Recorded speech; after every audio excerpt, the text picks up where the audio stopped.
Morning all. Saturday the 7th of March today.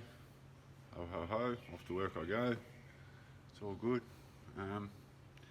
Figures today, let's see, there's 80,813 people have been infected and put in hospital in this country. In total 3,073 deaths in this district.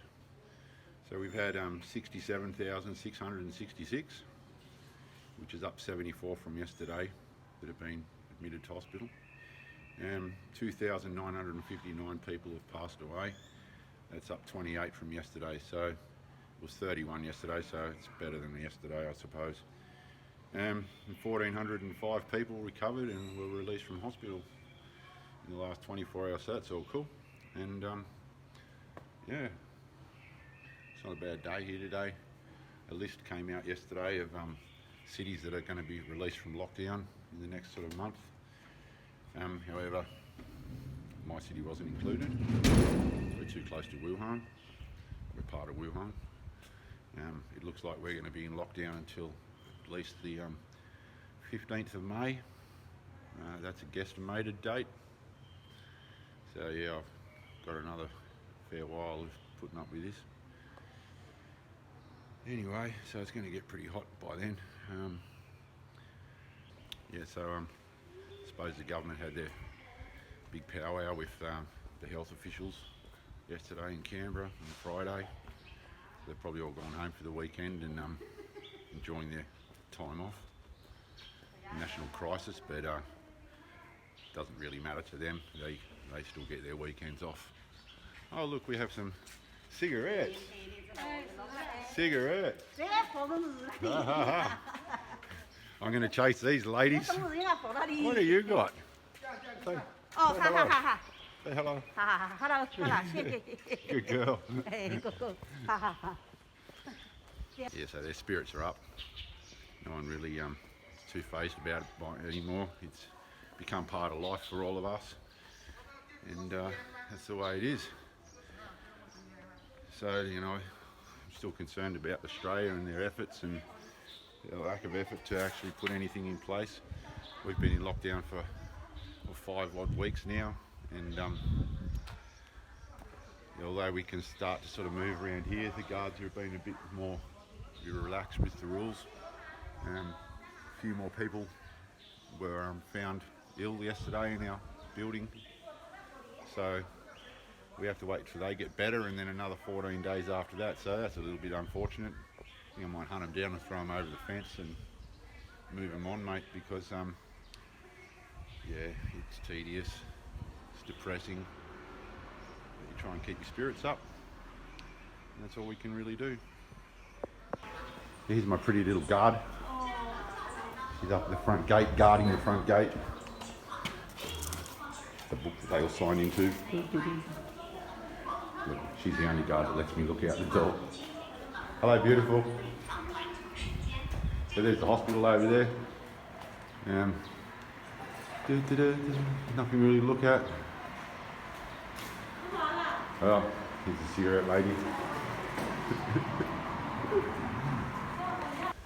Yeah, I find it really interesting that the whole world wants to ridicule China for not really sort of doing, saying too much about this for 2 weeks it took them before the shit hit the fan here, and within 2 weeks, they spoke up and told what was going on. Within 3 weeks, they started building extra hospitals. Within 4 weeks, they had quarantined nearly 60 million people, taking extreme measures to stop this. Now, my government's known about this since then, since the 26th of January, and they still haven't really reacted efficiently and put in place any really strict, quarantine measures or lockdown measures to stop this spreading through the country. They're having another meeting and deciding how much money they're going to spend on it. Well, do they decide on how much money they're going to spend on their children when they get sick? That's Australian money. It's not about a budget. It's our money to keep Australia strong and healthy, and it's really not up to the politicians to decide how much they're going to spend on this. There is no estimate. There's no limit, because it's Australian lives at stake. So yeah, another meeting with the health officials on Friday, you know, another powwow, probably another 100 grand out of the Australian tax money, you know, once they all get their free flights there and their meals and their pays and their, you know, chauffeur-driven cars, etc., etc. Then go home and think about it for a weekend, come back another, you know, 48 odd hours later to maybe swing into action. Who knows? Time will tell.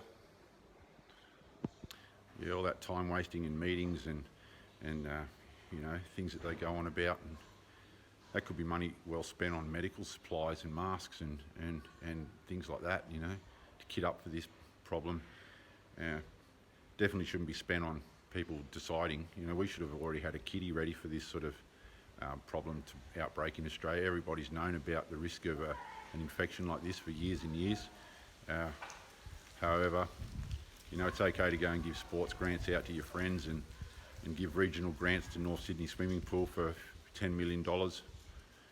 You know, things like that expected to sort of blow under the carpet. But if you, mate, really, like, this is a problem and you really want to get onto it, you've left it too late. A lot of people in Australia are going to suffer from this now. And, you know, I personally think it's your own faults, mate.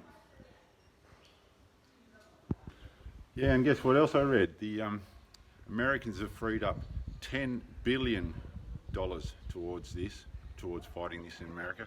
$10 billion. Donald Trump's made sure there's in the kitty for this problem.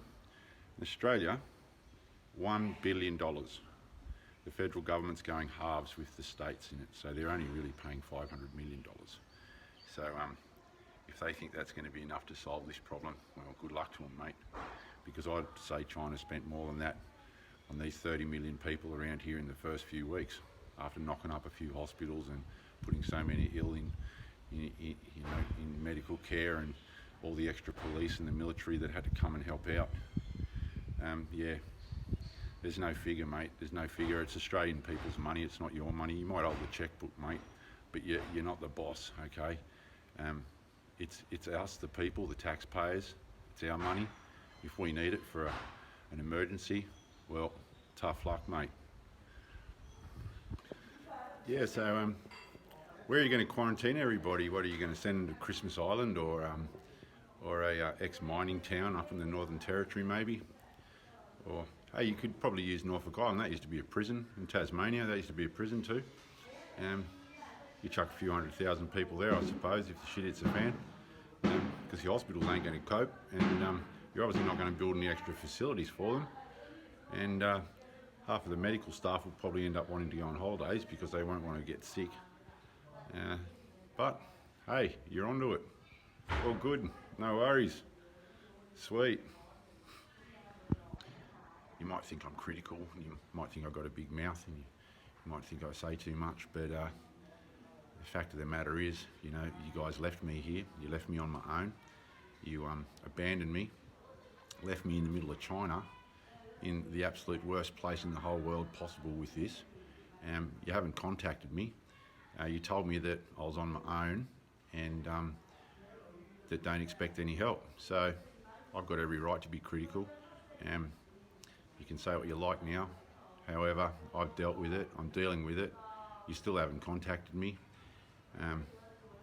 So unfortunately, that's the way it is. Yeah. Do you think Joe Smith down the street really cares about your budget surplus? You know, I think Joe Smith down the street and Bill around the corner and Fred up the road are more concerned you know, about their safety and their well-being of their families and their country. You know, I don't think a budget really concerns them at the moment. Budgets, you know, come and go. They blow out every year or whatnot, but there's time to make up for that later. At the moment, it's a crisis, and I think all the money in the world should be chucked at this to stop it. You know, it's only a matter of time, and yeah, we'll get over it if we invest and you know, throw everything we can to stop it and curb it.